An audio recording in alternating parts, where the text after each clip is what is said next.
ابو بکر صدیق رضی اللہ تعالیٰ عنہ کبھی آگے چلے جاتے ہیں، کبھی پیچھے آ جاتے ہیں، کبھی آگے جاتے ہیں، کبھی پیچھے جاتے ہیں، بار بار یہ معاملہ اللہ کے نبی دیکھ رہے ہیں۔ اللہ کے نبی سے برداشت نہ ہوا، کہنے لگے ابو بکر ماجرا کیا ہے؟ ابو بکر کیا بات ہے؟ کبھی آگے جاتے ہیں، کبھی پیچھے جاتے ہیں۔ ابو بکر کہہ رہے اللہ کے نبی، جب مجھے ڈاؤٹ ہوتا ہے، جب مجھے شک ہوتا ہے، میرے دل میں خیال پیدا ہوتا ہے دشمن آگے نقم میں لگا ہوگا، دشمن آگے چھپا ہوا ہوگا، آگے سے آپ پر حملہ کرنے والا ہے، جیسے میرے دل میں خیال پیدا ہوتا ہے میں سامنے آ جاتا ہوں، سامنے جب پہنچتا ہوں میرے دل میں خیال آتا ہے دشمن پیچھے سے آئیں گے، مکہ کی طرف سے آئیں گے، اس لیے میں پیچھے آ جاتا ہوں تاکہ محمد الرسول اللہ پر کوئی ظالم اگر حملہ کرے، کوئی نیزے سے تیر اور تلوار سے حملہ کرے تو اس کا حملہ اس کے نیزے اور تیر اور تلوار سب سے پہلے ابو بکر کے جسم پر پڑے۔ اللہ کے نبی آپ محفوظ ہے۔ یہ تھی محبت، یہ تھی محمد الرسول اللہ صلی اللہ علیہ وسلم سے الفت محبت، آپ سے جانساری، آپ سے جو ہے قربت کا ثبوت ہے کہ اللہ کے نبی محفوظ رہے، میری جان چلی جائے کوئی پرواہ نہیں، لیکن اللہ کے نبی کو کچھ بھی نہ ہو۔ کتنی محبت تھی۔ اور آج ہم بھی انہی نبی کے ماننے والے، اسی نبی کی اتباع کرنے والے، اسی نبی پر ایمان لانے والے، اتباع کی دعویٰ کرنے والے، اور اس نبی سے اس نبی کو جس چیز سے محبت تھی، نماز جیسی عبادت ہم سے نہیں ہو پا رہی۔ مسجدیں ویران کے ویران رہتے ہیں، برائیاں آئے دن بڑھتی جا رہی ہیں، فتنے اور ہر قسم کے جرائم دن بدن بڑھتے جا رہے ہیں، کمی کا نام نہیں۔ ہر دن سروے کے مطابق ارتداد، مسلم لڑکیاں کثرت سے مذہب اسلام کو چھوڑ رہی ہیں، اور مسلمان بے فکر ہو کر کے خواب و غفلت کی نیند سوئے ہوئے ہیں، کوئی پرواہ نہیں، فلاں کی بیٹی مرتد ہو رہی ہے، فلاں کی بچی ہے، فلاں کی بہن ہے، فلاں کی رشتہ دار ہے، ہماری تھوڑو ہے۔ یاد رکھنا اگر پڑوسی میں آگ لگی ہے تو اس آگ کی چنگاری ہمارے گھر تک پہنچنے والی ہے، ہماری خاموشی ہمارے گھر کو جلائے گی۔ ضرورت اس بات کی مسلمانوں بیدار ہوں، اور بیداری کا مطلب یہ نہیں کہ ہم اور آپ لڑائی کے لیے نکل جائیں، نعوذ باللہ، ہمارا مذہب اس کے خلاف ہے۔ اس کا مطلب کہ آپ بیدار ہونے کا مطلب یہ کہ ہم دیندار بنیں، تعلیمی بیداری پیدا کریں اپنے گھروں میں، اپنے شہر میں، اپنی بستی میں، اپنے گاؤں میں، اپنے سماج میں، اپنے معاشرے میں دین کو پھیلائے۔ علوم شرعیہ سے یہ بلد جو لوگ ہیں، جو علوم دینیہ سے جو واقف نہیں ہیں، وہ معمولی چیزوں کی لالچ میں مذہب اسلام کو چھوڑ دے رہے ہیں۔ اور اس سے زیادہ خطرناک، اس سے زیادہ تاریک دن ہمارے نظروں کے سامنے۔ مسلمانوں، ہمارا جو مستقبل ہے یاد رکھنا اس سے زیادہ بھیانک نظر آ رہا ہے، اس سے زیادہ خطرناک نظر آ رہا ہے۔ لاکھوں لڑکیاں مرتد ہو چکی ہیں، اور یہ تو رہا لڑکیوں کا مسئلہ۔ یاد رکھنا اگر ہم نے ابھی ہم میں بیداری پیدا نہیں ہوئی، ابھی بھی اگر ہم سوئے ہوئے نیند سے جاگے نہیں، تو یاد رکھنا اس سے زیادہ تعداد میں مرد مرتد ہونے والے ہیں۔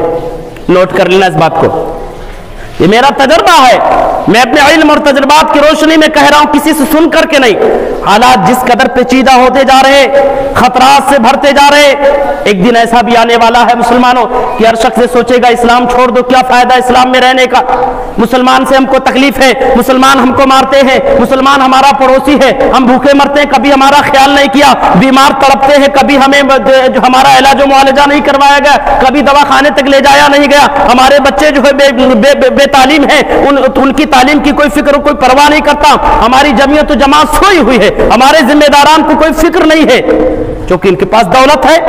اب کچھ بھی غریبوں کے ساتھ کتنی لڑکیاں ایسی ہیں جو بیچاری دولت کی وجہ سے، پیسوں کی وجہ سے ان کی شادیاں نہیں ہو پا رہی، ویسے اپنے گھروں میں بے شادی بیٹھی ہوئی ہیں، کیونکہ پیسہ ہی نہیں ہے۔ اب لالچی خود جو ہے یہ دہیج کے جو للچائی لوگ ہیں، بغیر دہیج کوئی شادی ہی نہیں کرتے۔ بہرحال تو یہ تھی اللہ کے نبی جناب محمد الرسول اللہ صلی اللہ علیہ وسلم سے الفت و محبت سیدنا ابو بکر صدیق رضی اللہ تعالیٰ عنہ کی۔ یہی وجہ کہ اللہ کے نبی نے اپنے زندگی کے آخری مرحلے میں آپ صلی اللہ علیہ وسلم نے یہ کہا کہ اس دنیا کے اندر جس نے بھی مجھ پر احسان کیا ہے، میں نے سب کے احسان کا بدلہ دنیا میں چکا دیا ہے، سوائے ایک ابو بکر صدیق رضی اللہ تعالیٰ عنہ کے، ان کے احسان کا بدلہ میں اس دنیا میں نہیں دے سکا۔ اتنا احسانات ابو بکر صدیق رضی اللہ تعالیٰ عنہ کے محمد الرسول اللہ صلی اللہ علیہ وسلم پر تھے۔ بہرحال مزید اور آگے گئے، سفر ہجرت میں آگے بڑھتے جا رہے ہیں،